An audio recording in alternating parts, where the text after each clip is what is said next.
இது வந்து என்னோட ரெண்டாவது படம். ஃபஸ்ட்டு படம் குறை ஒன்றுமில்லைன்னு ஒரு படம் பண்ணேன் 10 வருஷத்துக்கு முன்னாடி. ஸோ ப்ரெஸ் அண்ட் மீடியா வந்து இதுக்கு முன்னாடி நல்லா சப்போர்ட் பண்ணீங்க. So I request press and media to give the same support for this movie also. And I thank our entire team and our partners, everyone who support us through this journey. இந்த படம் வந்து ஒரு family drama. It will connect everyone. And this is releasing on worldwide on April 3rd. I request all your kind support for the movie. இந்த டீமுக்கு எனக்கு introduce பண்ணது நம்ம DOP sir Yuvraj brother தான். ஸோ இந்த டீம் இன்ட்ரடியூஸ் பண்ண உடனே நான் ஃபஸ்ட்டு டைரக்டர் சார் கூட ஒரு ஆட் பண்ணோம். ஸோ அட்வர்டைஸ்மெண்ட் அப்போ தான் எனக்கு ஃபஸ்ட்டு இந்த டீம் இன்ட்ரடியூஸ் பண்ணார். ஸோ நான் ராம் சார் கூட ஒர்க் பண்ணும்போது இட்ஸ் வாஸ் லைக் ரொம்ப ஹம்பிள், ரொம்ப கைண்ட் ஹார்ட். எதுவுமே எனக்கு தெரிஞ்சு அவர் முடியாது அப்படின்ற மாதிரி சொல்லவே மாட்டார். எது ஒரு மாதிரி பிளான் பண்ணாலும் அவர் வந்து ஒரு க்ரீன் சிக்னல் தான் எப்போவுமே கொடுப்பாரு. ஸோ அவர் பாசிட்டிவிட்டி என்கிட்ட எனக்கு ரொம்ப பிடிக்கும் அவர்கிட்ட. ஸோ அதே மாதிரி தான் இந்த மூவியில் ஒரு சிங்கிள் ஷாட் ஒன்று ட்ரை பண்ணோம். ஸோ டிஸ்கஷன் அப்போது சிங்கிள் ஷாட் அப்படின்னோடனே ஒரு சின்ன எனக்கு ஒரு ஷாக் இருந்தது. ஏன்னா டோட்டலாக நாங்கள் வேறு ஒன்று பிளான் பண்ணியிருந்தோம் முன்னாடி. ஸோ ஒரு டிஸ்கஷன் அப்போது கூப்பிட்டு இருந்தாங்க, போய் பார்க்கும்போது இப்படி பண்ணலாம், இந்த மாதிரி பண்ணலாம் அப்படின்னு சொல்லிட்டு. ஸோ அந்த டைமில் கனி சாரும் ஒரு குட்டியாக டான்ஸ் ஆடணும் அப்படின்னு ஒரு பிளான் பண்ணோம். ஸோ கனி சார் வந்து ஒரு மொத்த டீமுமே ஒரு படபடப்பாக தான் இருந்தோம் அவர் ஓகே சொல்லணும்னு.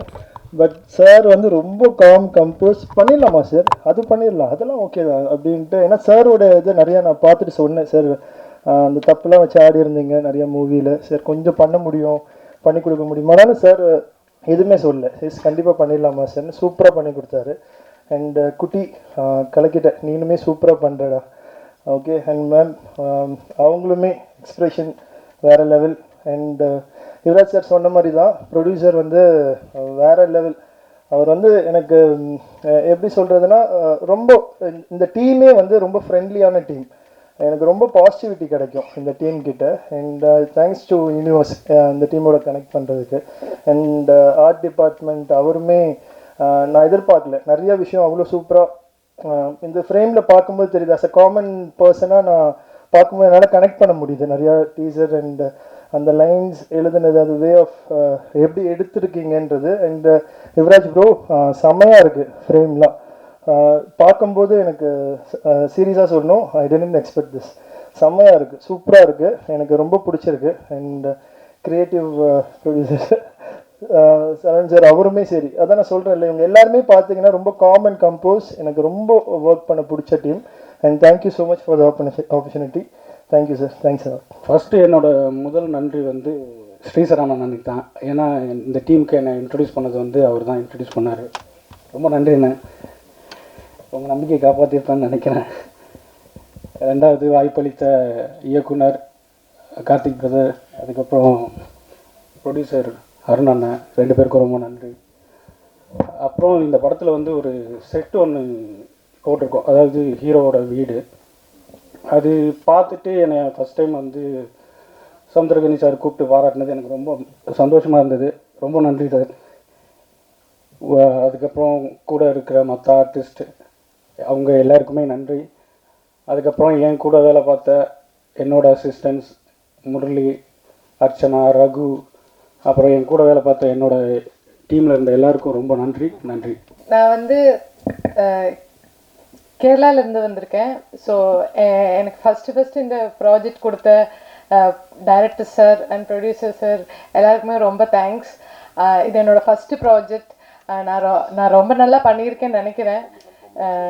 ஸோ எனக்கு ரொம்ப thanks for this project sir. So இது என்னோடய ஃபஸ்ட்டு மேடை, அதனால் எங்கள் அப்பா அம்மாவுக்கு ஃபஸ்ட்டு நான் தேங்க்ஸ் சொல்லிக்கிறேன்.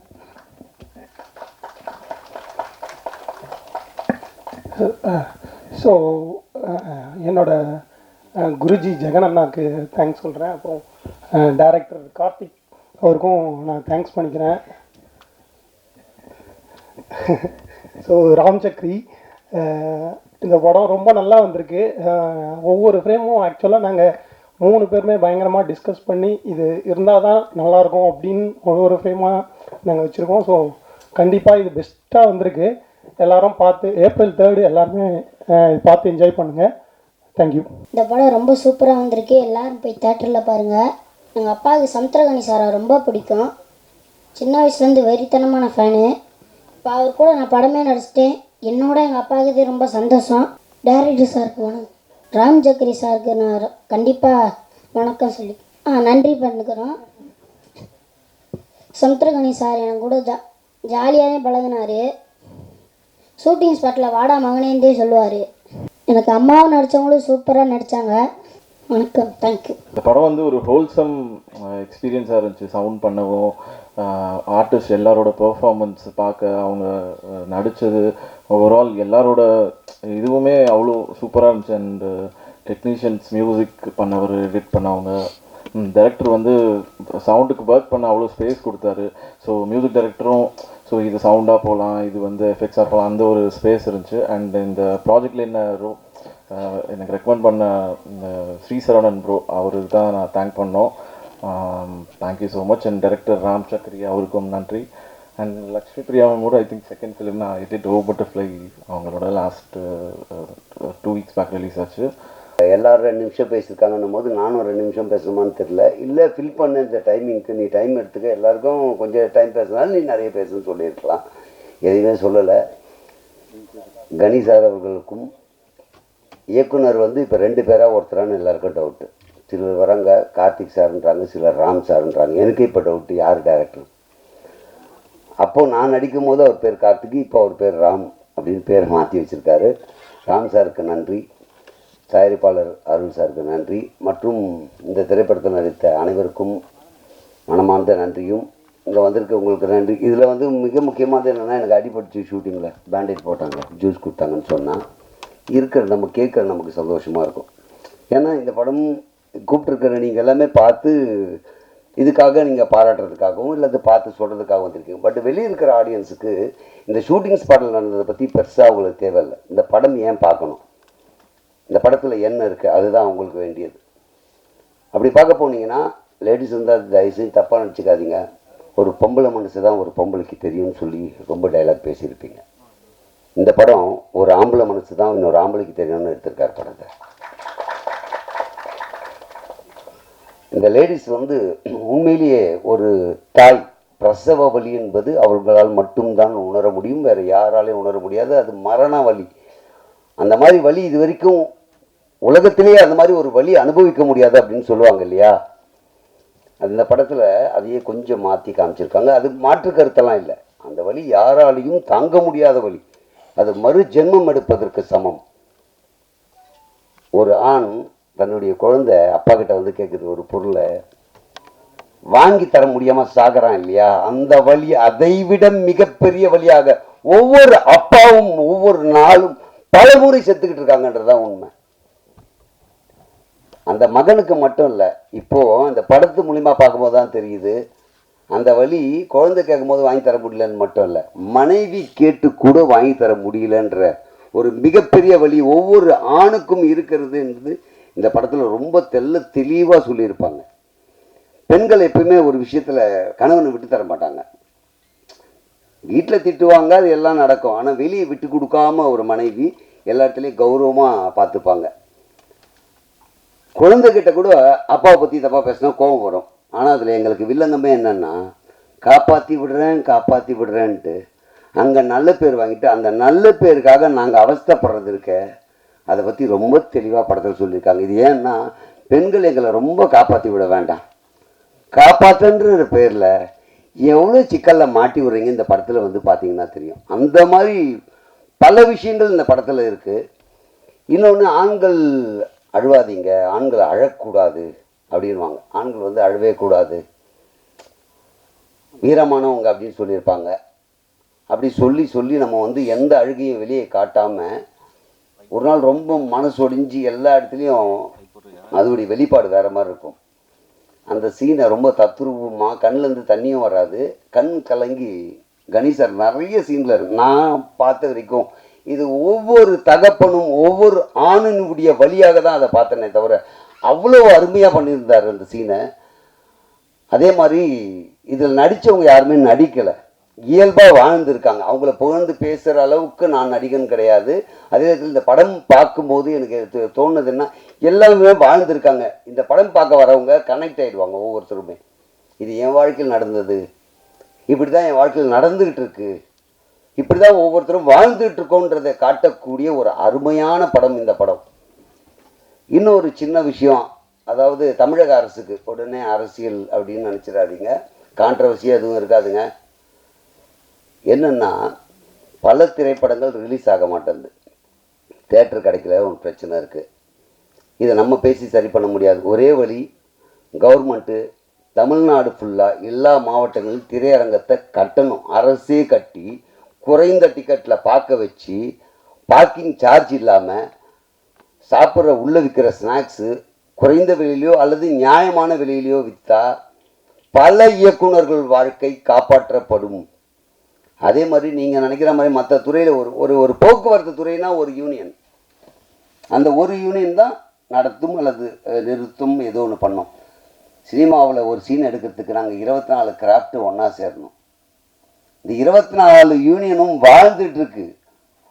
ஸோ அந்த 24 யூனியன் வாழ்க்கையை காப்பாற்ற வேண்டியது யார் அப்படின்னு பார்த்தீங்கன்னா இன்றைக்கி அரசுக்கும் பொறுப்பு இருக்குது. பல திரைப்படங்கள் ரிலீஸ் ஆகாதனால நிறைய பேர் வாழ்க்கை ஸ்தம்பிச்சு போகுது. சினிமா நாங்கள் என்டர்டெயின்மெண்ட் தானங்கன்னா இல்லை, பலருடைய வாழ்க்கை. உங்களுக்கு பொழுதுபோக்காகவும் பல கருத்துக்களையும் சொல்லி இருந்தாலும் கூட பலருடைய வாழ்க்கை, பலருடைய லட்சியம். இயக்குனருக்கு அது லட்சியம், இசையமைப்பாளருக்கு லட்சியம், பாடலாசிரியருக்கு லட்சியம், அவங்களுக்கெல்லாம் லட்சியம் இந்த படம் மூலிமா நம்ம வெளியே வந்துட மாட்டோமான்னு. டெக்னிக்கலாக இருக்கிறவங்களுக்கு லைஃப், ஒரு நாள் வேலை கிடைச்சா அவங்க குடும்பத்தை அவங்க நடத்தி செல்ல முடியும். அப்போ இதுக்கு செவி சாய்த்து அரசு திரையரங்களை கட்டுங்கள், கட்டிட்டு குறைந்த விலையில் டிக்கெட் பண்ணிங்கன்னா சென்சார் போர்டு, அதுக்கு நிறைய வரமுறை இருக்குது. சென்சார் போர்டில் என்றைக்கு இந்த படம் சென்சாருக்கு வந்தது, அந்த வரிசையில் இந்த படத்தை ரிலீஸ் பண்ணுறதுக்கு இந்த டேட் தரோம், அப்படி வரிசைப்படுத்தி கொடுத்தா எல்லா படமும் ரிலீஸ் ஆகும். ஸோ எங்களுக்கு வாழ்வாதாரம் உயரும், பல ஆரோக்கியமான படங்கள் வரும். நிறைய பேர் சொல்லுவாங்க நல்ல கதையை தான் பார்க்க தயாராக இருக்காங்க, நல்ல படம் எடுங்க மக்கள் பார்ப்பாங்க. தேட்டருக்கு வந்தால் தானுங்க பார்க்கறதுக்கு, தேட்டரே கிடைக்கலையே, அதுதானே பிரச்சனையே. நல்ல கதை இருக்குது, நல்ல படம் இருக்குது, ரிலீஸ் ஆனதானங்க நீங்கள் பார்ப்பீங்க, ரிலீஸ் ஆகிறதுக்கு தேட்டர் எங்கே இருக்குது? இது நான் கான்ட்ரவர்சிக்காக பேசுகிறேன். இது உண்மையிலேயே நான் சிறு வேடமாக நடித்த 14 படம் இன்னும் ரிலீஸ் ஆகலை. எனக்கு ஒரு ஏக்கம் இருக்கும்ல, இந்த படம் ரிலீஸ் ஆனால் நமக்கு லைஃப் கிடைச்சிடா, இந்த படத்தை மூலிமா நம்ம வெளியே தெரிஞ்சிட மாட்டோமான்னு ஒரு எண்ணம் இருக்கும்ல. அந்த மாதிரி பார்த்தீங்கன்னா ஒரு சாதாரண விஷயம், ஒரு 14 படம்னா அப்போ எவ்வளோ படம் நின்று இருக்கோம் பாருங்கள். ஆனால் இந்த படம் எனக்கு ஒரு லைஃப். மேடி ஏறி மைக்கு முன்னாடி வந்துட்டாவே போய் சொல்லுவாங்களே, அதே மாதிரி சொல்கிறேன்னு நினைக்காதீங்க. படமே இன்னும் ரிலீஸ் ஆகலை, எப்படா லைஃப்னா இந்த படத்தில் எனக்கு நம்ம ராம் சார் வாய்ப்பு கொடுத்தாரு. இந்த வாய்ப்பு மூலயமா கணேஷ் சார் அவருடைய படத்தில் எனக்கு மிகப்பெரிய ஒரு ரோல் கொடுத்துருக்காரு. ஸோ அதனால் இந்த படம் எனக்கு ஒரு லைஃப்பை கொடுத்துருக்குன்றது தான் நிதர்சன உண்மை. ஒரு படம் நடித்து வெளிவரதுக்கு முன்னால் எனக்கு ஒரு லைஃபையே கொடுத்துருக்கு அப்படின்னும் போது இந்த படம் வெளிவந்த அப்புறம் நிச்சயமாக 100% எல்லா ஆண்களும் ஒரு சொட்டு கண்ணீர், அதை உடனே சோகமான படம் நினச்சி இது வேறு போட்ட போகிறீங்க, எனக்கு வேறு பயமாக இருக்குங்க, என்ன பேசணும்னு தெரியல மைக்கு முன்னாடி வந்துட்டா. அதனால் இது சோகமான படம் இல்லை, அவனுடைய வலியும் வேதனையும் வெளிக்காட்டக்கூடிய படம். அப்படியாப்பட்ட படத்தை நீங்கள் ஆதரிப்பீங்கன்னு முழுசாக நம்புகிறோம். நாங்கள் எவ்வளோ காஸ்ட்லி கேமராவில் எடுத்து எவ்வளோ பெரிய நடிகர் நடித்தாலும் எவ்வளோ பண்ணாலும் நீங்கள் தான் கொண்டு போய் சேர்க்க முடியும். மீடியா மட்டும்தான் இந்த படத்தினுடைய விமர்சனத்தை கொடுத்து வெற்றி பெற செய்ய முடியும், மக்களையே கொண்டு சேர்க்க முடியும்ன்ற பெரிய நம்பிக்கை இருக்குது. அதனால் தயவு செஞ்சு இந்த படம் எல்லாரும் பார்க்கறதுக்கு தேட்டருக்கு வாங்க. நான் நடித்ததுக்காக கதை விட்டு போகிறேன் அப்படின்னா நீங்கள் பார்த்துட்டு உண்மையிலேயே சொன்னதில் விஷயம் இருக்கா இல்லையான்றது உங்களுக்கு தெரியும். ஸோ சும்மா நம்ம ஏதோ ஒன்று பேசி போயிட்டோன்னா நாளைக்கு என்னை பார்க்கும்போதெல்லாம் என்னையா போய் சொல்லி இந்த படம் அப்படி இல்லையேன்னு திட்டுவீங்கல்ல.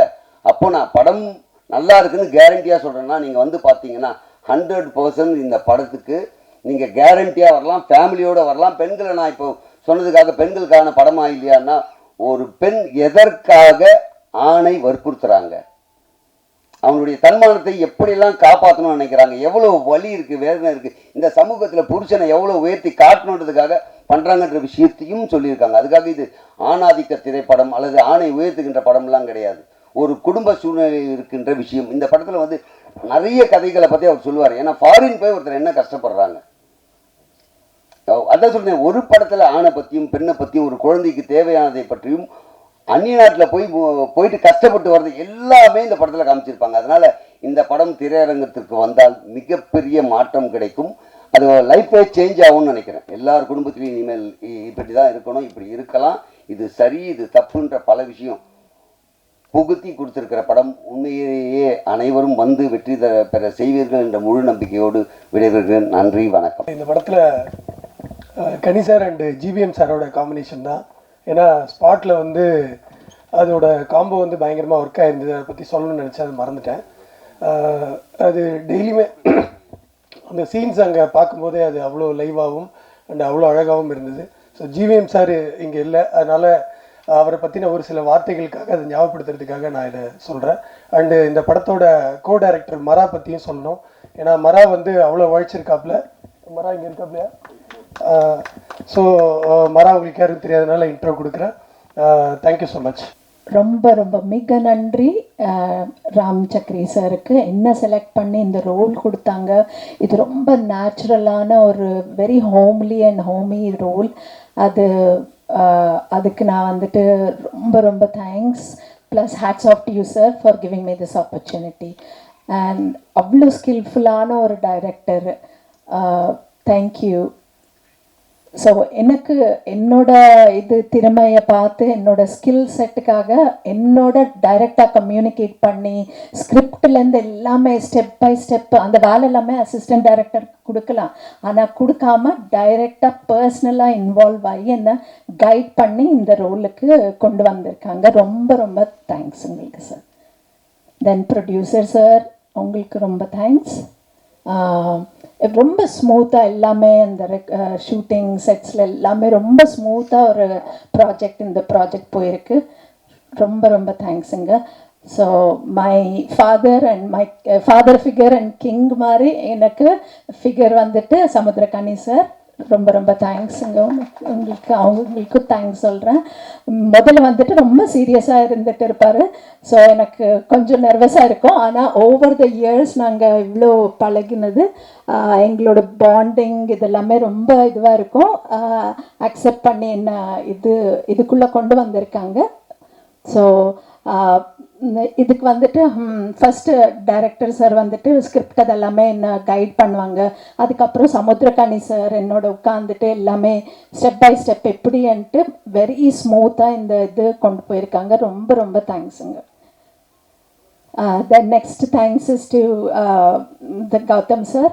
ஸோ அவரோட ஒர்க் பண்ணது plus entire team cast, Lakshmi Priya, she is such a superb actress, very natural, ஒரு ஹோம்லியான role and her acting is superb.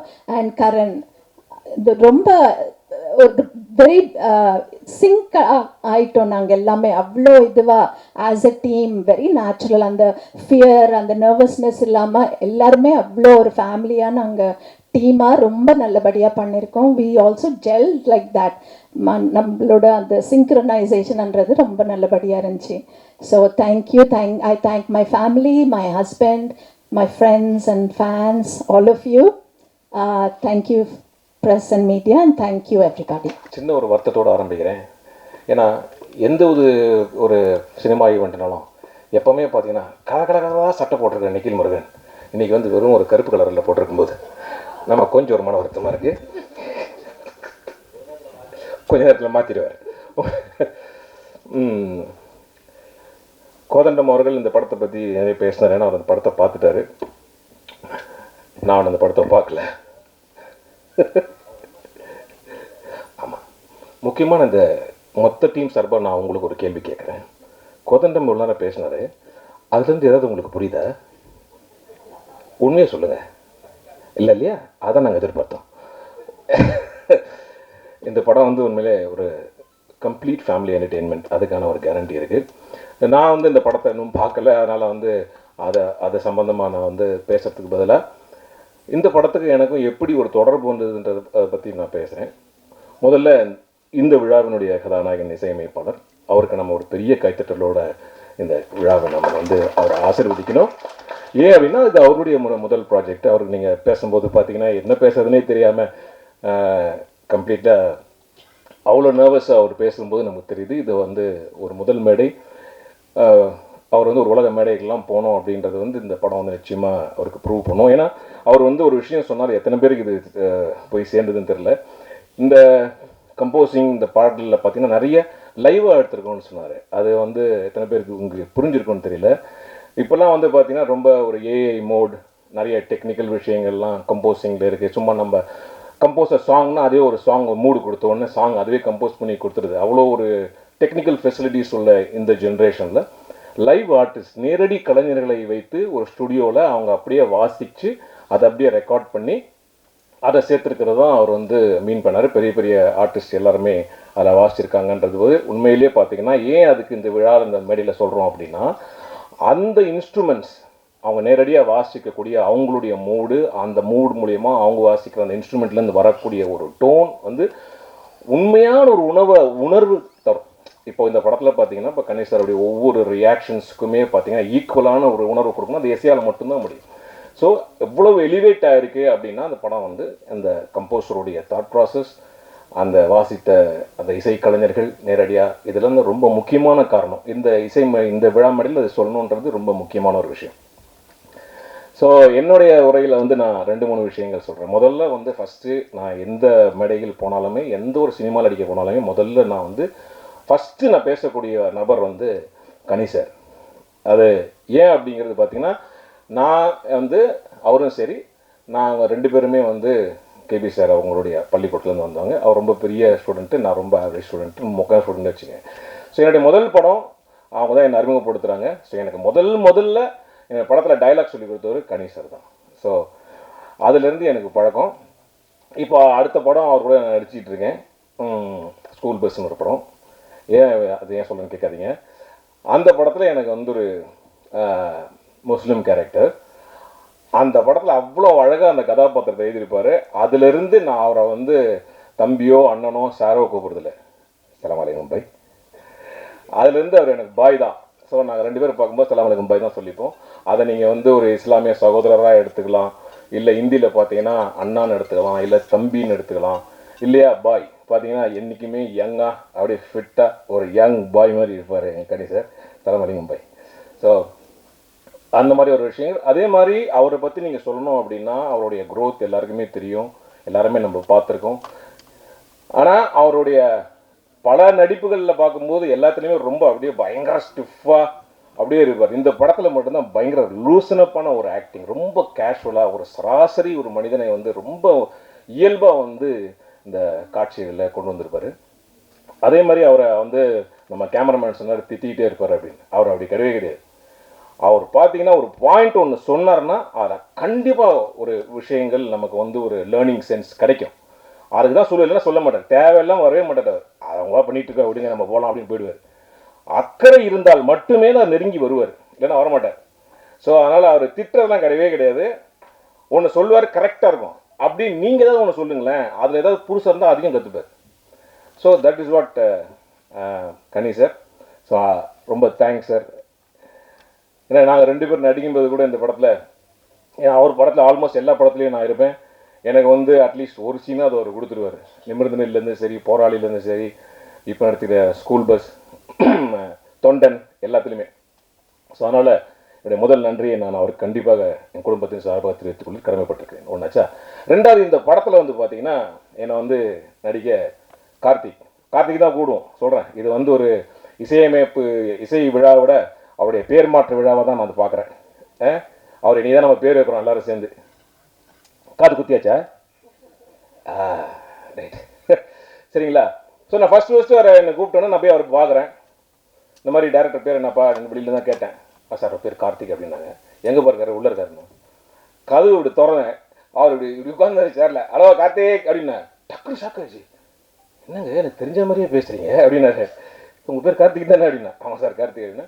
அதுக்கப்புறம் எனக்கு அந்த ரோல்லாம் சொன்னார். சார் என்ன சார் இந்த ரோல் என்ன சார் எனக்கு ஏன் சார் கொடுத்தீங்க அப்படின்னு. அவர் சொன்ன ஒரு வார்த்தை என்னென்னா, சார் இது கொஞ்சம் ஸ்டைலாக பேசணும், கொஞ்சம் எமோஷன் இருக்கணும், காமெடி இருக்கணும், மக்கள் உங்களுக்கு கனெக்ட் பண்ணணும். இது எல்லாத்தையும் பார்த்தோம் சார். நாங்கள் தேடி பார்த்தோம், எங்களுக்கு யாருமே கிடைக்கல சார், கரெக்டாக நீங்கள் தான் கிடச்சிங்க அப்படின்னாரு. சரி ரொம்ப சந்தோஷமாக இருக்குது சார் அப்படின்னு. கொஞ்சம் பேமெண்ட் மட்டும் குறைச்சிங்க சார்னாரு. இதுக்கா சார் எவ்வளோ சொன்னீங்க அப்படின்னு. இல்லை சார் இந்த ரோல் உங்களுக்கு தான் சூட்டும் அப்படின்னாரு. என்ன சொன்னாரோ அது அப்படியே பர்ஃபெக்டாக எடுத்தார். ஆனால் இன்னொரு வந்து சொன்னார், சார் இது வந்து கொஞ்சம் ரெகுலராக இருக்க வேண்டாம், இந்த கதாபாத்திரத்தை எங்களுக்கு கொஞ்சம் ஒரு வித்தியாசம் வேணும். என்ன சார் வித்தியாசம் நீங்கள் சொன்னால் தான் நான் பண்ணுவேன். இல்லை நீங்கள் சமீபத்தில் உங்களுடைய வீடியோஸ்லாம் பார்த்தேன், இந்த பெங்களூர் தமிழ் வந்து ரொம்ப வைரலாக போயிடுச்சு, அதே மாதிரி இந்த கேரக்டர் கொஞ்சம் பேசி காட்டுங்க சார் அப்படின்னாரு. என்ன சார் அது ஒர்க் அவுட் ஆகுமா? இல்லை சார் கண்டிப்பாக ஒர்க் அவுட் ஆகும், பேசுகிறேன் சார். நான் கார்த்திக் சார் சொல்லுங்க, எப்படி இருக்கிறீங்க, நல்லா இருக்கிறீங்களா? இந்த படத்தில் நடிக்கணும்னு சொல்லியிருக்கிறீங்களா? ஓ கொலிக்கிறதுனா கிடைக்காதுன்னு பார்த்துறீங்களா? பெஜார அடிங்க சார், இதை அப்படியே பேசுங்க சார் அப்படின்னாரு. ஸோ இதை அப்படியே ஃபாலோ பண்ணி அவன் கொடுத்த டயலாகை அந்த கதாபாத்திரத்துக்கு வச்சுருக்கோம். டெஃபினட்டாக இந்த 2 ஸ்க்ரீனிங்கில் பார்த்தவங்க எல்லாருமே வந்து ரொம்ப அப்ரிஷியேட் பண்ணியிருக்காங்க. நிச்சயமாக இது வந்து மக்கள் மத்தியில் போய் நல்லா சேரும்ன்றதை நான் ரொம்ப நம்புகிறேன். கார்த்திக் சார் மன்னிக்கவும். ராம் சக்கரி சார் வாழ்த்துக்கள். Thank you so much for the lovely opportunity. ரொம்ப என்ஜாய் பண்ணேன். அடுத்தபடியாக ப்ரொடியூசர் அருண் சார், ரொம்ப ஒரு பெருமை கூட நம்ம முடிச்சு மாட்டோம். 30 செகண்ட்ஸ் ஓகே, நீங்கள் பார்த்தாலே தெரியும் பை. ஓகே, அடுத்த படத்துக்கு ஒரு விதையை போடணும் வேண்டாமா? சாரி மன்னிக்கவும். இல்லை, அருண் சார் பற்றி சொல்லணும் அப்படின்னா, இப்போ நம்ம நிறைய படத்தில் நடிக்கிறோம், பேமெண்ட் பேசுகிறோம், ஓகே, அப்புறம் வந்து ஒரு டைமில் பேமெண்ட் வரும், ஒரு டைமில் பேமெண்ட் வராது. நம்ம ஃபோன் பண்ணோம் அப்படின்னா வச்சிங்களேன், அது வேறு மாதிரி போகும். ஆனால் அருண் சார் அப்படி கிடையவே கிடையாது. நம்ம எப்போ ஃபோன் பண்ணாலும் எடுத்துருவார், அப்புறம் தரேன்னு சொல்லுவார். அதனால் எதை சொல்ல வரேன்னா, நான் ஃபோன் அடித்தா அவர் வந்து எடுக்காமல் இருந்ததே கிடையாது. அதனால் அவருக்கு என்னுடைய மனமார்ந்த நன்றி. இந்த படத்தில் வந்து எனக்கு எந்த பேமெண்ட்டும் பெண்டிங் இல்லை கரெக்டாக செட்டில் ஆகிடுச்சு, அதுக்கு பெரிய வாழ்த்துக்கள். நிச்சயமாக இந்த படம் வந்து ஒரு மிகப்பெரிய ஒரு ஃபேமிலி என்டர்டெய்னாக இருக்கும். அது எங்களுக்கு கணிஷரெல்லாம் பார்க்கும்போது எங்களுக்கு வந்து எங்கள் ஃபேமிலியில் ஒருத்தர் மாதிரி தான். அதனால் நிச்சயமாக இந்த படம் வெற்றி பெறணும்னு இறைவனை நான் ரொம்ப பிரார்த்திக்கிறேன். இதில் இருக்கக்கூடிய நிறைய புதுமுகங்கள் டெக்னீஷியன்ஸ் எல்லாமே இருக்காங்க. எல்லாருக்கும் என்னோட மனமார்ந்த வாழ்த்துக்கள். Lakshmi, Abhinaya, to all of you. உட்காந்துட்டேங்க, இன்னொரு படம் பார்க்கணும் உனக்கு. ஸோ எல்லாருக்கும் என்னுடைய மனமார்ந்த வாழ்த்துக்கள். கேமராமேன் சரி, எடிட்டர், மியூசிஷியன் ராமானுஜம் சார், எல்லோரும் மனமார்ந்த வாழ்த்துக்கள். ப்ளீஸ் நல்ல ஒரு பாசிட்டிவ் ஃபீட்பேக் கொடுங்க. ஏன்னா இப்போ வந்து இன்றைக்கி இருக்கிற ஒரு காலகட்டத்தில் சொன்ன மாதிரி தேட்டருக்கு மக்கள் வரமாட்டாங்க தேட்டருக்கு வரமாட்டாங்க அப்படின்ற ஒரு பொய்யான போக்கு போயிட்டே இருக்குது இல்லை, அது அப்படி கிடையாது. நம்ம நல்ல ஒரு பாசிட்டிவாக ஒரு விஷயத்த சொன்னோம்னா நிச்சயமாக மக்கள் வருவாங்க. துரந்தர் அப்படிங்கிற ஒரு படம் 4.25 மணி நேரம் சார், 4.25 மணி நேரம். மண்டே 2 மணிக்கு ஷோக்கு போனோம், ஹவுஸ்ஃபுல் தியேட்டரில். அதுக்கு வந்து காரணம் வந்து மக்கள் ஸ்ப்ரெட் பண்ண ஒரு நல்ல பாசிட்டிவான ரிவ்யூஸ், படமும் நல்ல படம் அதான். அதனால் நீங்கள் எப்படி ஒரு பாசிட்டிவாக மக்கள்கிட்ட கொண்டு போகிறீங்களோ இந்த படம் நிச்சயமாக வெற்றி அடையும். அனைவருக்கும் நன்றி, தேங்க்யூ. ஃபர்ஸ்ட் ஆஃப் ஆல் எனக்கு இந்த அழகான கேரக்டருக்கு என்னை சூஸ் பண்ணி எனக்கு இந்த ஆப்பர்ச்சுனிட்டி கொடுத்ததுக்கு ப்ரொடியூசர் அண்ட் டிரெக்டருக்கு ரொம்ப ரொம்ப தேங்க்ஸ். இது படத்தை தாண்டி இந்த மூவியில் நான் நிறைய நல்ல மனிதர்களை சந்தித்தேன், நிறைய அன்பான ஒரு செட்டில் இருந்தேன். நான் ரொம்ப ஹாப்பியாக ஒர்க் பண்ணேன்.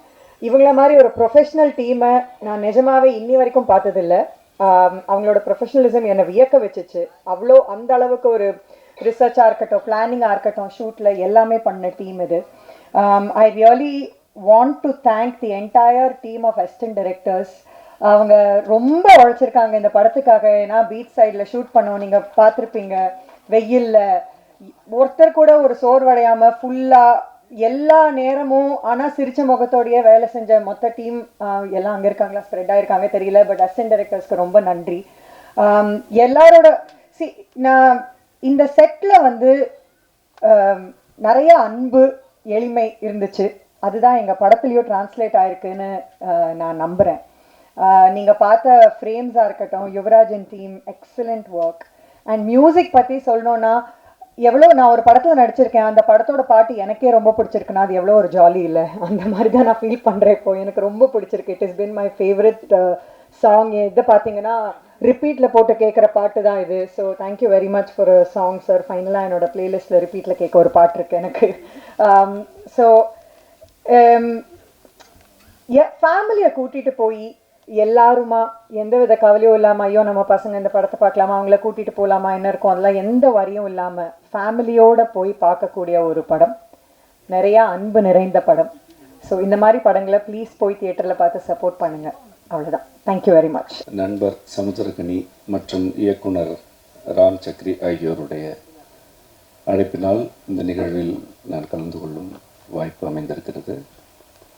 நேற்று இந்த திரைப்படத்தை அனைவரும் பார்த்தோம். அந்த படத்தின் கருவிலிருந்து சில கருத்துக்களை அனைவரிடமும் பகிர்ந்து கொள்ள வேண்டும் என்பது என்னுடைய விருப்பம். இந்த திரைப்படம் இன்று உலகில் நிகழ்ந்து கொண்டிருக்கும் ஒரு சூழலை சில மாதங்களுக்கு முன்பே பதிவு செய்திருக்கிறது. வளைகுடா நாடுகளில் பணியாற்றுபவர்களுடைய மன நெருக்கடி இன்று ஒரு போரினால் உருவாகி இருக்கிறது. ஆனால் இந்த திரைப்படம் அதே மன நெருக்கடியை பதிவு செய்கிறது. அது ஆயுதப் போரினால் விளைவது அல்ல, சமூக உளவியல் போரினால் எழுவது. இந்த படம் ஒரு அடிப்படையான கேள்வியை எழுப்புகிறது. தமிழகத்திலிருந்து எதற்காக வளைகுடா நாடுகளுக்கோ அல்லது அது போன்ற நாடுகளுக்கோ வேலைக்கு செல்கிறார்கள்? அப்படி செல்வதற்குரிய நியாயமான காரணங்கள் இருக்கின்றனவா என்ற கேள்வியை இந்த திரைப்படம் மிகவும் அழகாக, உணர்ச்சி அளவில் நேர்மையாக எழுப்புகிறது. நேர்மையான அல்லது நியாயமான காரணங்களின் அடிப்படையில் அந்நாடுகளுக்கு பணிக்கு செல்பவர்கள் ஏறத்தாழ இல்லை அல்லது மிக குறைவு என்பதுதான் இந்த படம் ஒரு கதையின் ஊடாக பதிவு செய்திருக்கக்கூடிய கருத்து. இது நான் முன்னெடுத்து கொண்டிருக்கும் செம்மை ஆசான் பள்ளி என்ற எங்களுடைய அமைப்பு ஏறத்தாழ 10 ஆண்டுகளாக முன்வைக்கும் கொள்கை. நாங்கள் அனைவரும் ஊர் திரும்புங்கள் என்று அழைத்து கொண்டிருக்கிறோம். அவரவரும் அவரவருடைய கிராமத்திற்கு செல்வது அல்ல, ஒவ்வொரு மனிதரும் இது என் ஊர் என்ற உரிமையுடனும் மனம் மற்றும் உடல் நலனுடனும் எங்காவது வாழ இயன்றால் அது அவருடைய ஊர். அது எந்த ஊராக வேண்டுமானாலும் இருக்கலாம். ஏனென்றால் தமிழர்கள் ஏறத்தாழ 7000 ஆண்டுகளுக்கு முன்பே கடலோடிகள் தான். நாம் எல்லா நாடுகளுக்கும் சென்றிருக்கிறோம், திரும்பி இருக்கிறோம், சில வேளை அங்கு தங்கி இருக்கிறோம்.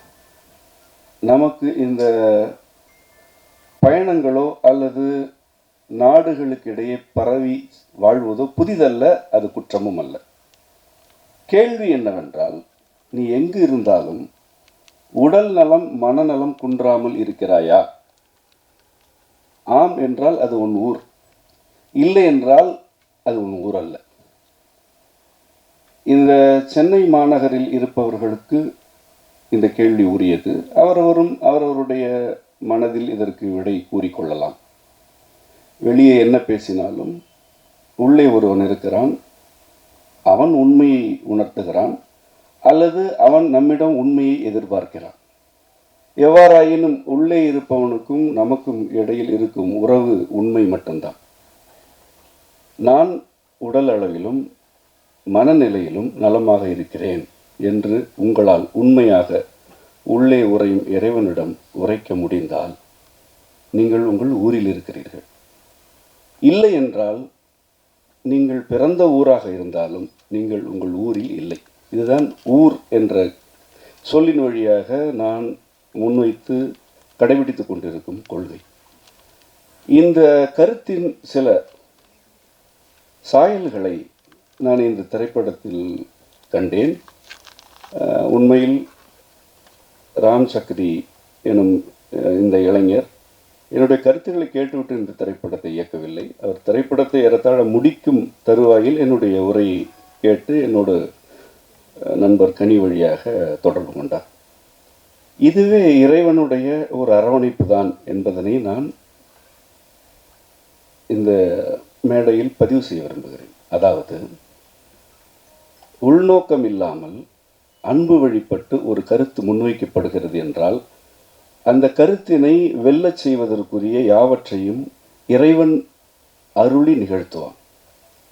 மாறாக உள்நோக்கம் கொண்ட தன்னலம் கொண்ட கருத்துக்களை அவரவரும் முயற்சித்து தான் நிறைவேற்ற வேண்டும். இன்று இந்த திரைப்படம் வெளிவர இருக்கிறது. இது வெளிவரும் பொழுது உள்ள சூழலை நோக்குங்கள். வளைகுடா நாடுகளில் இருந்து கிளம்பி வர வாய்ப்பற்று நம்முடைய உறவினர்கள் அங்கே இருக்கிறார்கள். இங்கிருப்பவர்கள் அங்கு செல்வதற்கு நினைத்தாலும் அதற்கான அனுமதி மறுக்கப்பட்டு இங்கு இருக்கிறார்கள் என்றால் இதற்கு என்ன பொருள்? ஒரு சூழல் தனக்கு வேண்டுமென்றால் உங்களை அழைக்கிறது, வேண்டாம் என்றால் தூக்கி வீசுகிறது. இது எப்படி உங்களுடைய வாழ்க்கையை உறுதி செய்யும் சூழலாக இருக்கும்? அல்லது இது எப்படி உங்களை அன்போடு அரவணைக்கும்? இன்று இந்த நிலை, நாளை இதனை விட கடுமையான சூழல்கள் தான் வர இருக்கின்றன. மிக மிக கூடுதலாக 2030க்குள் இந்த புவி சூழலும் மனித சமூகமும் தலைகீழான நிகழ்வுகளை எதிர்கொள்ளப் போகின்றன. இன்று நாம் ஒரு போர் சூழலில் தான் இருக்கிறோம். உங்கள் வீட்டில் அடுப்பெரிய வேண்டுமா இல்லையா என்பதை எங்கோ இருக்கும் ஒரு நாடு தீர்மானித்து விட்டது. இதுவே போர்தான். இது ஏன் நிகழ்கிறது என்ற கேள்வி இல்லாமல் இதிலிருந்து எப்படி தப்புவது என்று மட்டும் நீங்கள் எண்ணுவீர்கள் என்றால், இதனை விட கடுமையான நிகழ்வுகள் நிகழும் பொழுது உங்களால் தப்ப இயலாது. இது யாவர் மீதும் இருக்கும் அக்கறையின் வெளிப்பாடே அன்றி யாரையும் அச்சுறுத்துவதல்ல. பொதுவாக நான் என்னுடைய மாணவர்களிடம் கூறுவதும் கடைபிடிப்பதும் ஒன்று உண்டு. யாரையும் அச்சுறுத்தக்கூடாது, தீமை நிகழ்ந்துவிடும் என்று சொல்லக்கூடாது. ஆனால் தீமை நிகழ்ந்தால் எப்படி அதிலிருந்து மீண்டு வர வேண்டும் என்ற கல்வி மிக மிக இன்றியமையாதது. நீ கெட்டு போவாய் என்று கூறுவதல்ல நோக்கம். கெடுக்கும் சூழல் வந்தால் எப்படி மீண்டு வர வேண்டும் என்று உணர்த்துவதும் அறிவுறுத்துவதும் தாய்மை. அந்த தாய்மை ஒவ்வொருவருக்கும் இருக்க வேண்டும். அது இந்த திரைப்படத்தின் வழியாக ஒரு கதையாக வெளிப்பட்டிருக்கிறது என்றுதான் நான் பார்க்கிறேன். ஊர் திரும்புதல் என்பது பொருளாதார வாய்ப்புகளை தூக்கி வீசிவிட்டு வெறும் கையோடு நிற்பது அல்ல. நீங்கள் உங்களுக்கு உரிய உடல் மற்றும் மனநலுடன் வாழ்வதற்கு எந்த சூழல் உகந்ததோ அதனை நீங்கள் ஏற்படுத்தி கொள்ள வேண்டும். இன்று நோய் பெருக்கம், மனநோய் பெருக்கம் ஆகியன நீக்கமர நிறைந்துவிட்டன. நீங்கள் வெற்றிகளை பற்றி நிறைய உரையாடுகிறீர்கள். நான் எதனை வெற்றி என்று உங்கள் வாழ்க்கையில் காண்பது? உங்கள் அனைவரையும் எனக்கு தெரியாது, தெரிந்து கொள்ள வேண்டிய தேவையில்லை. ஆனால் இந்த கூட்டம் வெற்றிகரமாக வாழ்கிறது என்று நான் எதனை வைத்து நம்புவது அல்லது புரிந்து கொள்வது? இது 30 அடுக்கு மாடி கட்டிவிட்டது என்பதனாலா, அல்லது குறிப்பிட்ட வாகனத்தில் வருகிறது என்பதனாலா, அல்லது இவர்களுடைய ஆடைகளும் அணிகலன்களும் விலை உயர்ந்தன என்பதனாலா? இவையெல்லாம் வெற்றியா? எந்த முகம் நோயற்று இருக்கிறதோ அது வெற்றிகரமான முகம். எது உடல் நலனில் குன்றாத உடலாக நலனில் குன்றாத உடலாக இருக்கிறதோ அது வெற்றிகரமான உடல். எவருக்கு உறக்கம் பற்றிய கவலையே இல்லையோ அவர் வெற்றிகரமான மனிதர். அப்படி மனிதர்கள் இருக்கையில் பார்ப்பதற்கு மகிழ்ச்சியாக இருக்கும். ஆனால் இந்த மாநகரமும் நம்முடைய மக்களை பணியாளர்களாக அமர்த்தி இருக்கும் பல்வேறு உலகின் நாடுகளின் மாநகரங்களும் வெற்றிகரமான மனிதர்களை வளர்த்தெடுக்கின்றன. அந்த வெற்றிகள் யாவும் கருவிகள் வாங்குவதிலும் பொருள் சேர்ப்பதிலும் இருக்கின்றனவே அன்றி உடல் மற்றும் மனநலம் சார்ந்தவையாக இல்லை. மாறாக உடல் நலமும் மனநலமும் முதலீடாக வைக்கப்பட்டு வீடுகள் வாங்கப்படுகின்றன, வாகனங்கள் வாங்கப்படுகின்றன. இங்கு உடலே முதலீடு என்று ஆகிவிட்டது. உடல் பண்டமாகிவிட்டது. இந்த உடல் எனும் பண்டத்தை இரவு பொழுது உறங்காமல் இருந்து தேய்த்து சிதைத்து ஒரு பொருள் வாங்கப்படுகிறது, ஒரு அணிகலன் வாங்கப்படுகிறது, ஒரு பெருமை தேடிக்கொள்ளப்படுகிறது. இது எங்கே போய் முடியும்? நீங்கள் எப்படி பிணிகளிலிருந்து விடுபடுவீர்கள்? நீங்கள் எப்படி மனநலனில் மேம்படுவீர்கள் என்பதுதான் எனக்கு இருக்கும் அக்கறை. இதனை நாங்கள் எங்களுடைய ஆசான் பள்ளியின் வழியாக ஒரு கருத்தாக முன்னெடுத்து செல்கிறோம். பலர் என்னுடைய இந்த கொள்கைகளின் வழியாக ஊர் திரும்பிக் கொண்டு இருக்கிறார்கள். அது தீர்வு. ஒரு திரைப்படம் எல்லாவற்றையும் பேசிவிடாது. அப்படி பேசினால் அது திரைப்படம் என்ற வடிவத்தில் இருக்காது. இந்த திரைப்படம் ஊர் திரும்புதல் என்ற கருத்தை உணர்ச்சி அளவிலும் நேர்மையாகவும் பதிவு செய்திருக்கிறது. இதில் வரும் குடும்பம், அந்த செல்வம் என்ற பாத்திரத்தில் நடித்த நண்பர் கனி உடைய குடும்பம் ஒரு குடும்பம் அல்ல, அதுதான் குடும்பம். அதுதான் தமிழகத்தின் பெரும்பான்மை குடும்பம். ஒரு குடும்பத்தின் உணர்ச்சி போராட்டங்கள் 10 இருந்தால் ஏறத்தாழ அதில் 7 இந்த படத்தில் கதையாக பதிவு செய்யப்பட்டிருக்கின்றன. இரவு கண் விழிப்பதற்கும் பொருள் ஈட்டுவதற்கும் உள்ள தொடர்பை இந்த படம் மிக அற்புதமாக காட்சிப்படுத்துகிறது. இரவு கண் விழிப்பது ஒரு பாவம். பசிக்கும்போது உண்ணாதிருப்பது இறைவனுக்கு செய்யும் துரோகம். ஏனென்றால் உள்ளம் பெருங்கோயில் ஊன் உடம்பு ஆலயம் என்பது நமக்கு மந்திரம். அதுவே உண்மை. இந்த உடலை அம்மையும் அப்பனும் நமக்கு தங்கள் கோயிலாக வடிவமைத்து அருளியிருக்கிறார்கள். இதில் நீங்கள் மகிழ்ச்சியாக இருக்க வேண்டும், விருப்பமானவற்றில் ஈடுபட வேண்டும், களிப்புடன் இருக்க வேண்டும். இந்த மகிழ்ச்சி, களிப்பு ஆகியவை யாவும் இந்த கோயிலை அதன் ஒழுங்குடன் பாதுகாப்பவையாக இருக்க வேண்டும். இந்த கோயில் சிதையும்படி எதையும் செய்யக்கூடாது. இதுதான் நமக்கு நம்முடைய இறையியலாளர்கள் அருளி செய்த மந்திரம். ஆனால் இங்கு என்ன நிகழ்கிறது? இந்த உடல் ஒரு கோயிலாக இல்லை, இது ஒரு வணிக கட்டிடமாக வாடகைக்கு விடப்படும் ஒரு கட்டிடம் போல் நடத்தப்படுகிறது. ஒவ்வொருவரும் உடல் நலனை சிதைத்து கொண்டுதான் பொருள் ஈட்டுகிறார்கள். ஒரு ஓட்டுநரோ அல்லது உயர் அலுவலரோ ஒரு நடிகரோ இயக்குனரோ எவராக இருந்தாலும் உடல் நலனை சிதைக்காமல் பொருள் ஈட்டுவதில்லை. பசிக்கும் போது உண்ண வேண்டும், இரவு பொழுது இளைப்பாற வேண்டும், இவ்வளவுதான். ஆனால் இவ்வளவு எளிமையான இந்த 2 நடைமுறைகள் கூட கடைபிடிக்கப்படுவதில்லை எனும்போது என்ன நிகழும்? போர்க்காலம் அல்லது இயற்கை பேரிடர் சூழல் ஆகியவற்றில் நீங்கள் கைவிடப்படுகிறீர்கள். ஏற்கனவே கைவிடப்பட்டீர்கள். இன்று மிக தெளிவாக அரசுகளால், நிறுவனங்களால் கைவிடப்படுகிறீர்கள். உங்களுக்கு தகவல் தான் சொல்லப்படுகிறது, இனி தகவல் தான் சொல்லப்படும். உங்களை நீங்களே பார்த்து கொள்ளுங்கள். நீங்கள் வீட்டில் இருந்து பணி செய்யுங்கள். உங்களுடைய பொருள் பயன்பாட்டை குறைத்து கொள்ளுங்கள் என்று அரசுகள் உங்களுக்கு தகவல் சொல்லும். நீங்கள் மீறினால் தண்டிக்கப்படுவீர்கள். அரசுகளும் நிறுவனங்களும் உங்களை கைவிடுகின்றன. அதனையாவது நீங்கள் புரிந்து கொள்ள வேண்டும். எந்த அரசாலும் இனி வரும் சூழல்களில் எல்லோரையும் காப்பாற்றவும் இயலாது. மனித சமூகம் அந்த நிலைக்கு சென்று விட்டது.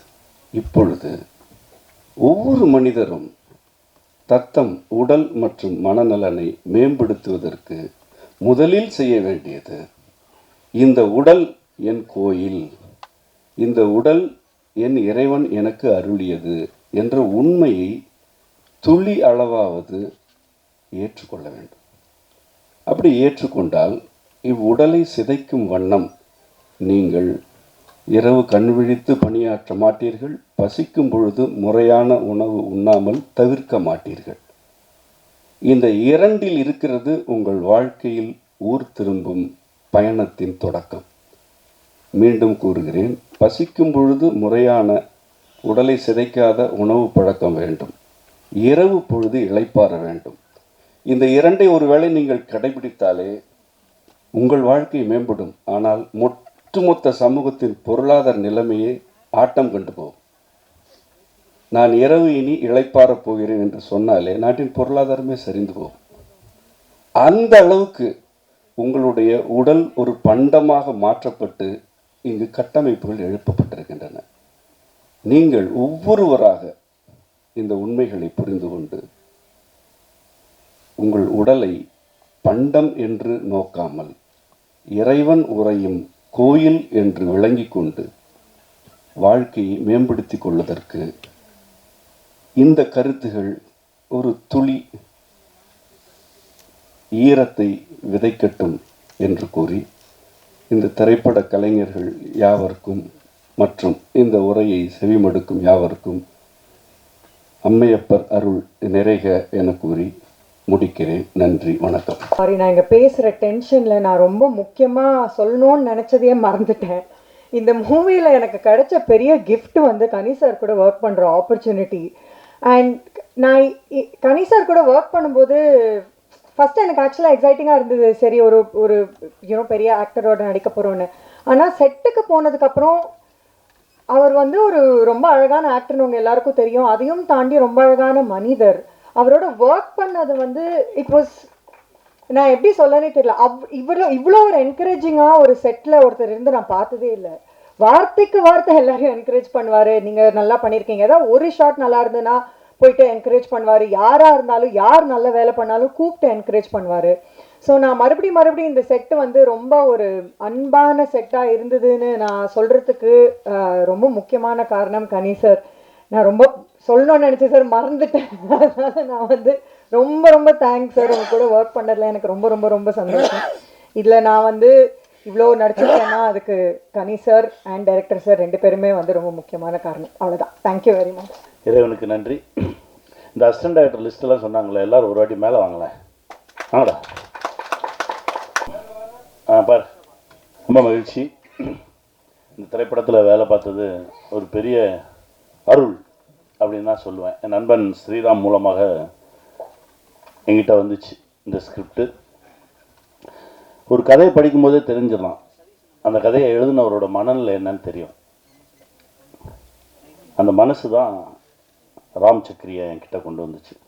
ரொம்ப சந்தோஷமாக இருந்தது. இதுதான் நான் சொல்ல நினைக்கிறீங்க, வாங்க சேர்ந்து சொல்லுவோம் அப்படின்னு சொல்லி ஆரம்பித்தோம் இந்த பயணம்.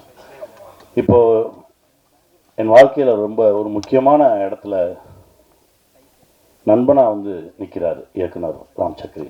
ரொம்ப நன்றி. ஏன்னா இந்த மாதிரி மனுஷங்களை பார்க்குறது ரொம்ப அரிது. இவங்களெல்லாம் பத்திரமா பாதுகாத்து வச்சுக்கணும். ஏன்னா நிறைய உண்மையோடையும் நிறைய எளிமையோடையும் நம்மளால் அந்த சமூகத்துக்கு ஏதாவது ஒரு பங்கு இருந்துடணும், எல்லாரும் நல்லா இருக்கணும் அப்படின்னு நினைக்கிறவங்க ரொம்ப குறைவு. அப்படி இருக்கிறவங்களால தான் அந்த உலகமே இயங்குதுன்னு நான் நினைக்கிறேன். நன்றி சார், நன்றி, வாழ்க. இந்த படத்தில் என்னோடு நடித்த எல்லாருமே, ஏன்னா அவர் வந்து எப்படின்னா எனக்கு அவருக்கு எப்படி சிங்க் ஆச்சு நான் நினைக்கிறேன் அப்படின்னா, நான் எதையுமே யோசிக்கவே மாட்டேன். நான் டக்குன்னு முன்னாடி கால் எடுத்து வச்சுருவேன். ஆனால் அவர் நிறைய யோசிப்பார். எனக்கு அவர் அப்படியே ஆப்போசிட். அவர் இந்த படத்தில் ஒருத்தர் செலக்ட் பண்ணியிருக்காங்க அப்படின்னா அவ்வளோ ஆழமாக யோசித்து அதுக்கு ஒரு 4 ஆப்ஷன் பார்த்து அதில் ஒரு ஆப்ஷனை கண்டுபிடிச்சி ரொம்ப க்ளீனாக கொண்டு வந்து நிறுத்தியிருப்பார். அதனால தான் அந்த படத்தில் அவ்வளோ பேரும் அவ்வளோ அழகாக நடிச்சிருந்தாங்க. எல்லோருக்கும் என்னுடைய மனமார்ந்த நன்றி, வாழ்த்துக்கள். கோதண்டம் சார், நீங்கள் சொன்னது முதல்ல புரிஞ்சது. அப்புறம் எதையோ ஆண்களை தூக்கிட்டு பெண்களை குறைச்சிட்டோம்ன்ற பதட்டத்தில் வேற ஒன்று சொல்லி மொத்தத்தையும் எனக்கு என்ன சொன்னீங்கன்னு கடைசி சரி ஏதோ சொல்லியாச்சு. ஆனால் அவங்க மனசு புரிஞ்சுது. வாழ்த்துக்கள்.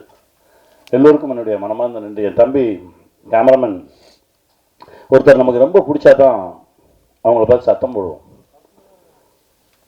முதல் நாளோ 2வது நாளோ சத்தம் போட்டேன். நான் மனசு கேட்கல. திரும்ப கேரன் கூப்பிட்டு அந்த தோளில் கை போட்டு, ரொம்ப நல்லா வர வேண்டியவன்டா, என்னமோ ஒன்று நடக்குது, அது சரி பண்ணிக்கும் அப்படின்னு சொல்லி ஒரு 5 நிமிஷம் பேசினேன். அதற்கு பிறகு ரொம்ப சரியாக போச்சு. கடைசி நான் படம் பார்த்தோன்னே ரொம்ப வியந்துட்டேன். படம் பார்த்தோன்னே அந்த லென்சிங் சென்ஸ், அது எங்கள் டைரக்டர் அடிக்கடி சொல்லுவார். எந்த இடத்துல எந்த லென்ஸை பயன்படுத்தணுன்றது ஒரு கேமராமேனுக்கு தாண்டா தெரியும், அவன் தான் சரியான கேமராமேன் அப்படின்னு சொல்லுவார். ரொம்ப அழகாக பயன்படுத்தியிருந்தார்.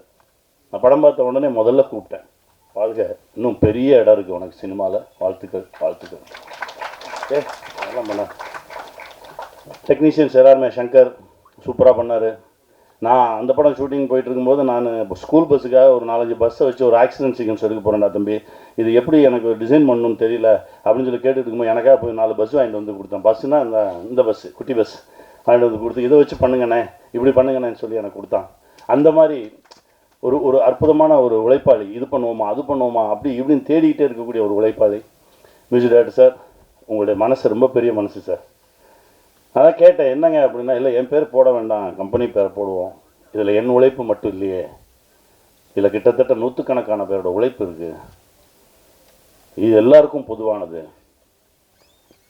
இதில் கிடைக்கிற விஷயத்தெல்லாம் எல்லாருக்கும் கொடுப்போம் அப்படின்ற ஒரு மனசு இருக்குல்ல, அந்த மனசுக்கு வேறு ஒரு தளம் கிடைக்கும் சார். உங்களுக்கு வாழ்த்துக்கள். அப்புறம் எடிட்டர் சார், உங்களுக்கு நேற்று ஐயா படம் பார்த்துட்டு ரொம்ப நேரம் சொல்லிகிட்டே இருந்தார், யார் எடிட்டர்னு உங்களை பற்றி ரொம்ப நேரம் பேசிகிட்டே இருந்தார். அப்புறம் மாஸ்டர், நான் என்னமோ பெரிய பிரேக் டான்ஸ் ஆடுற மாதிரி பேசுகிறீங்க, ஏதோ ஆட்டோன்ற பேரில் என்னமோ ஒன்று பண்ணிகிட்டு இருந்தேன், அது வந்து சேர்ந்துருச்சு. ரொம்ப தேங்க்ஸ் மாஸ்டர், என்னையும் வந்து ஆட வச்சிட்டீங்க, ரொம்ப மகிழ்ச்சி மாஸ்டர், தேங்க்யூ. காஸ்டியூம்ஸ் மேடம் நல்லா இருந்தது, உண்மையிலே நல்லா பண்ணியிருந்தீங்க, தேங்க்யூ. என் மகன் சூப்பரா கலக்கிறடா. எங்கள் எல்லாத்தையும் விட அவங்க தான் வந்து சப்ஸ்கிரைபர்ஸ் ஜாஸ்தி, வியூவர்ஸ் ஜாஸ்தி, நாங்களாம் குறைவு, குட்டி புலி அப்படின்னா தேசத்துக்கே தெரியும். இன்னும் நல்லா அவனுடைய எனர்ஜிக்கு என்ன கடலில் தூக்கி போடவா போடு அப்படின்றான். அப்போ அதுக்கப்புறம் தான் ஏதே எப்படா வந்துடுவேன், நான் வந்துடுவேன், நீங்கள் தான் இருக்கீங்கல்ல, என்னை தூக்கி போடுங்க அப்படின்னு சொல்லி அவ்வளவு எனர்ஜியாக, ஏன்னா நம்ம ஊருக்காரன், அதனால் அந்த எனர்ஜி ரொம்ப சந்தோஷமாக இருந்தது. அற்புதமாக வேலை பார்த்தோம். தேங்க்யூ. எல்லோருக்கும் என்னுடைய மனமார்ந்த நன்றி. ஸ்ரீ சரவணன் ரொம்ப நல்லவன், வாழ்த்துக்கள் சரவணா, அழகுடா. ஒரு 2003-2004 நாங்கள் ஒர்க் பண்ணிட்டு இருந்த காலகட்டம் தான். இங்கே ஒரு சரவணா இருக்கான், நிகில் நண்பர், அப்புறம் செந்தமிழன் அப்படின்னு சொல்லி ஒரு நண்பர். கேபி சாரோட பட்டறையில் வேலை பார்த்துட்ருக்கோம். எல்லாரும் எழுதுவாங்க, வேலை செய்வாங்க. ஆனால் செந்தமிழனோட எழுத்துக்கு ஒரு மிகப்பெரிய ஃபேன். மைக்ரோ தொடர்கள், மேக்ரோ சிந்தனைகள்னு ஒன்று போயிட்டுருக்கோம். செந்தமிழன் எழுதுவாரா அப்படின்னு காத்துட்டு இருந்த கதைகள்லாம் நிறையா இருக்குது. எல்லாருக்கும் ஒரு எபிசோடுக்கு 5000 ரூபா சம்பளம் அப்படின்னா அவருக்கு ஒரு எபிசோடுக்கு 8000 ரூபா சம்பளம் தருவாங்க, 10,000 ரூபா சம்பளம் தருவாங்க. தேவனை எழுத சொல்கிறா அப்படிம்பாரு கைலாசம் சார். அவ்வளவு தரமான ஒரு எழுத்தாளர், அவ்வளவு தரமான ஒரு படைப்பாளி. திடீர்னு ஒரு நாள் என்கிட்ட வர்றாரு, கனி நான் இங்கேருந்து கிளம்புறேன். எங்கே போவீங்க? இல்லை போகிறேன், இங்கேருந்து கிளம்புறேன், எனக்கு இந்த இடம் எனக்கு ஒவ்வொலை, என்னால் அந்த இடத்துக்கு பொருந்த முடியல, மூச்செல்லாம் அடைக்கிற மாதிரி இருக்கு, படுத்தா தூக்கம் வர மாட்டேங்குது, நெஞ்சு அடைக்குது, டாக்டர்கிட்ட போகிறோம், உனக்கு ஒன்றுமே இல்லையன்றாங்க. அப்புறம் ஏன் எனக்கு இந்த இடம் பொருந்தலை? ஸோ பொருந்தாத ஒரு இடத்துல பொருந்தாத ஒரு வேலையை பார்த்துட்டு நான் இருக்கேன்னு எனக்கு தோணுது, அதனால் நான் கிளம்புறேன் அப்படின்னு சொல்லிட்டு அந்த நண்பர் கிளம்பி போயிட்டார். கிளம்பி போனதுக்கப்புறம் அந்த நண்பர் கொஞ்ச நாள் நினச்சிக்கிட்டு இருந்தோம், அதுக்கப்புறம் மறந்துட்டோம். கிட்டத்தட்ட ஒரு 18 ஆண்டுகளுக்கு பிறகு இப்போது ஒரு கோவிட் முடிஞ்ச டைம், கோவிட் முடிஞ்சு படப்பிடிப்பு நடந்துகிட்ருக்கு. கும்பகோணத்தில் ஒரு நண்பரை சந்திக்கிறேன். அப்போ சொல்கிறார், கனி இந்த கோவிடுக்கு ஊசி போட்டதுக்கப்புறம் எந்த மருந்தும் வேலை செய்ய மாட்டேங்குது, காய்ச்சல் வந்தால் காய்ச்சல் இருந்துக்கிட்டே இருக்குது, வயிற்று வயினா இருந்துக்கிட்டே இருக்குது, எதுவுமே வேலை செய்ய மாட்டேங்குது, நம்ம உடம்புக்குள்ளே என்னத்தையும் அனுப்பிச்சி விட்டாங்க, என்ன பண்ணுறதுனே தெரியல, கொஞ்சம் சிக்கல்கள் இருந்தது. அப்போ ஆசான்னு ஒருத்தரை போய் சந்தித்தேன். இவர் பேரை சொல்லலை, ஆசான்னே சொல்கிறாங்க. ஆசானை சந்தித்தேன், இந்த மாதிரி பிரச்சனையாக இருக்குது, எந்த மருத்துவமுமே வேலை செய்ய மாட்டேங்குது அப்படின்னு. அப்போ அவர் என்கிட்ட கேட்டார், கடைசியாக எப்போ செருப்பு இல்லாமல் நடந்தீங்கன்னு கேட்டார். நடந்தே ரொம்ப நாள் ஆச்சு. நடங்க, மழை பெஞ்சா நனைங்க, வெயில் அடித்தா காய்ங்க, செருப்பு இல்லாமல் நடங்க, பசிச்சா சாப்பிடுங்க, இதுதான் வைத்தியமா? ஆமாம் இதுதான் வைத்தியம், போங்கன்ட்டார். இந்த பிரபஞ்சத்தோடு நீ தொடர்பில் இரு, பிரபஞ்சம் உன்னை காக்கும் அப்படின்னு சொல்லி அனுப்பிச்சிட்டாரு. ஒரு 6 மாதம் ஆச்சு. நான் அதை தொடர்ந்து செய்கிறேன். ஒரு 6 மாதம் கழித்து பார்த்தா என் உடம்புல இந்த பிரச்சனைகள்லாம் கொஞ்சம் கொஞ்சமாக குறைய ஆரம்பிச்சுது. அதிலிருந்து நான் அவரை அடிக்கடி பார்க்க ஆரம்பிக்கிறேன், பேச ஆரம்பிக்கிறேன். அவரோடு இருந்தாலே எனக்கு ரொம்ப பாதுகாப்பாக இருக்க மாதிரி இருக்குது. எனக்கு ரொம்ப ஆச்சரியமாக இருந்தது. நான் உடனே அவரை பார்க்கணும், ஏன்னா நாளைக்கு எனக்கு படப்பிடிப்பு முடியுது, நான் இங்கேருந்து கிளம்பி போகும்போது எப்படியும் தஞ்சாவூர் வழியாக தானே போகணும், நான் அவரை பார்க்கணும், நீங்கள் கேளுங்க. அவர் என்கிட்ட சொன்னது நைட்டு ஒரு 9:45 10 மணி. நீ கேளுங்க, நான் நாளைக்கு கிளம்பி போகும்போது பார்த்துட்டு போயிடுறேன். இல்லை இப்போல்லாம் ஃபோன் பண்ண முடியாது, அவரோட நான் நேரடியாலாம் தொடர்பு கொள்ள முடியாது, அங்கே யாராவது இருப்பாங்க, அவங்ககிட்ட தான் பேசணும், நான் காலையில் பேசிட்டு சொல்கிறேன். காலையில் 6 மணிக்கு அவரை எனக்கு அடிக்கிறாரு. அவர் உங்கள் ஃப்ரெண்டாம்பா அப்படின்னாரு. ஏன் ஃப்ரெண்டா, என்ன சொல்கிறீங்க அப்படின்னு. இல்லை உங்களை வரும்போது வந்து பார்த்துட்டு போக சொன்னார். அப்போவும் பேர சொல்ல. எனக்கு யார் நம்ம நண்பர் யார் அப்படின்னு சொல்லிட்டு நான் கிளம்பி போனால் என் நண்பனை பார்க்குறேன். 18 வருஷம் கழிச்சு முதல் வார்த்தை, என்னை பார்க்க வர்றதுக்கு இவ்வளோ நாள் ஆச்சா உனக்கு அப்படின்னு. போகும்போது ஃபுல்லாக பொட்டக்காடாக இருக்குது, கருவேல முள்ளுமா பொட்டக்காடுமா இருக்குது. ஆனால் ஒரு 7-8 ஏக்கர் மட்டும் ஒரு வனமாக இருக்குது. அங்கே எல்லா பறவைகளும் இருக்குது, எல்லா விலங்குகளும் இருக்குது, ஆடு மாடு இருக்குது, கோழி இருக்குது, அற்புதமான மனுஷங்க இருக்காங்க. என் நண்பன் அப்படியே கட்டி தழுவிட்டு கொஞ்ச நேரம் நின்று, என்ன இது, என்ன பண்ணிக்கிட்டு இருக்கீங்க அப்படின்னா, அதுக்கப்புறம் தான் எனக்கு பல விஷயங்கள் தெரிய வருது. கிட்டத்தட்ட ஒரு 62 புத்தகங்கள் எழுதியிருக்கிறாரு. இதையெல்லாம் தாண்டி அந்த ஊர் திரும்பங்கள் அப்படின்ற ஒரு விஷயம், உனக்கு ஒவ்வாத இடத்துல நீ இருக்காத, உனக்கு ஒரு இடம் பொருந்தும், நீ அந்த இடத்துல இருந்தால் சந்தோஷமாக இருப்ப, உன் மனசு நல்லா இருக்கும், உடம்பு நல்லா இருக்கும், நீ கடன் இல்லாமல் இருப்ப, பிரச்சனைகள் இல்லாமல் இருப்ப, அந்த இடத்த தேடி போயிரு. பல பேர் நம்ம பார்த்துருக்கோம் தெரியுமா, ஒரு 2 வருஷம் நான் அந்த கஷ்டப்பட்டு இந்த வேலையை பார்ப்பேன், அதுக்கப்புறம் எனக்கு பிடிச்ச மாதிரி ஒரு வேலையை பார்ப்பேன்னு சொல்லுவாங்க. 2 வருஷம் கழித்து கேட்டாலும் அதே தான் சொல்லுவான், 20 வருஷம் கழித்து கேட்டாலும் அதே தான் சொல்லுவான். ஏன்னா அவனால் போகவே முடியாது, எல்லாத்தையும் அப்படியே வெட்டிட்டு கிளம்புனார். அப்போ உட்காந்து பேசுகிறோம், அவ்வளோ விஷயங்கள் பேசுகிறோம். அவர் ஒன்றும் இப்படி உட்கார்ந்துருக்காருன்றதுனால எதுவும் இல்லாதவர் நினைச்சிடாதீங்க, அவர் மிகப்பெரிய செல்வந்தர். ஏன்னா அதை தான் நான் உங்களுக்கு சொல்லணும். ஏன்னா விட்டுட்டு போ அப்படின்னா போய் சும்மா உட்காந்துருக்க சொல்கிறானோன்னு மட்டும் நினச்சிடாதீங்க. பிடிச்ச வேலையை செய்யும்போது பல விஷயங்கள் நம்மளை தேடி ஒரு மிகப்பெரிய செல்வந்தர். ஆடு மாடுகள், சொந்தங்கள், ஆயிரக்கணக்கான சொந்தங்கள். அவர் சொன்னதை கேட்டு அவரை மாதிரியே இருக்கக்கூடிய மனிதர்கள் பல பேர், மிகப்பெரிய வேலைகள் இருந்தவங்களாம் நமக்கு பிடிக்காத ஒரு வேலையை செஞ்சுக்கிட்டு இருக்கோம், பிடிச்ச மாதிரி இருப்போம், சந்தோஷமாக இருப்போம், வாழ்கிற வாழ்க்கையை மகிழ்ச்சியாக வாழ்வோம்னு சொல்லி திரும்பி வந்தவங்க தமிழ்நாடு பூரா அங்கங்கே இருக்காங்க, தேசம் முழுவதும் இருக்காங்க. அவர்கள் எல்லோரும் செல்வந்தர்களாக தான் இருக்காங்க. காலையில் ஜிம்முக்கு போயிருந்தேன். ஒருத்தர் வந்து சொன்னார், சார் நம்ம பிரைம் மினிஸ்டர் அடுத்த லாக்டவுனுக்கு ரெடி ஆகிக்குங்கன்னு சொன்னார், கவனிச்சிங்களா அப்படின்னாரு. ஆமாம் சொல்லுவார், என்ன செய்ய தயாராகணும் சார். என்ன சார் செய்கிறது, எனக்கு ஒரு சந்தோஷம். ஏன்னா எங்ககிட்ட நல்ல குடிநீர் இருக்குது, நல்ல காற்று இருக்குது, நல்ல உணவு இருக்குது. ஏன்னா நாங்கள் எல்லாருமே இந்த மாதிரி விஷயத்தை எதிர்நோக்காமல் தற்சார்பு வாழ்க்கைக்கு வந்தவர்கள். இந்த ஊர் திரும்பினவங்க எல்லாருமே தேசம் முழுவதும் இருக்காங்க. அதனால தான் சொல்ல முடிஞ்ச வரைக்கும் அடுத்தவர்களோடு நமக்கு இவங்களால தான் நம்ம லைஃபு, இவங்கள வச்சு தான் நம்ம சாப்பிட்ணும் அப்படின்ற ஒரு நிலையை கொஞ்சம் கொஞ்சமாக குறைச்சிக்கிட்டு வந்து நம்ம தற்சார்புக்குள்ளே வந்துட்டோம் அப்படின்னா நம்ம தான் இந்த உலகின் ஆகச்சிறந்த செல்வந்தன், நம் இந்த உலகின் மிக சந்தோஷமானவன். இதை நிரூபிப்பது தான் இந்த, இதை சொல்ல வந்தது தான் இந்த படைப்பு. இந்த படம் ஷூட்டிங்கில் இருக்கும்போது, துபாயில் இருக்கும்போது ரொம்ப எமோஷனலாக ஒரு சீன் போயிட்டு இருக்கும்போது நான் எங்கள் இயக்குனர்கிட்ட இது தானே சொல்ல வரீங்க அப்படின்னு சொல்லி ஐயா பேசின ஒரு ஆடியோ போட்டேன். அவர் அப்படியே எந்திரிச்சு, எனக்கு ஊருக்கு போனோடனே நான் அவரை பார்க்கணும் அப்படின்னாரு. கையை பிடிச்சி வாங்க கூட்டிகிட்டு போனேன். அதாவது காரைக்கால் அம்மையார் எழுதிய பாடல்கள்,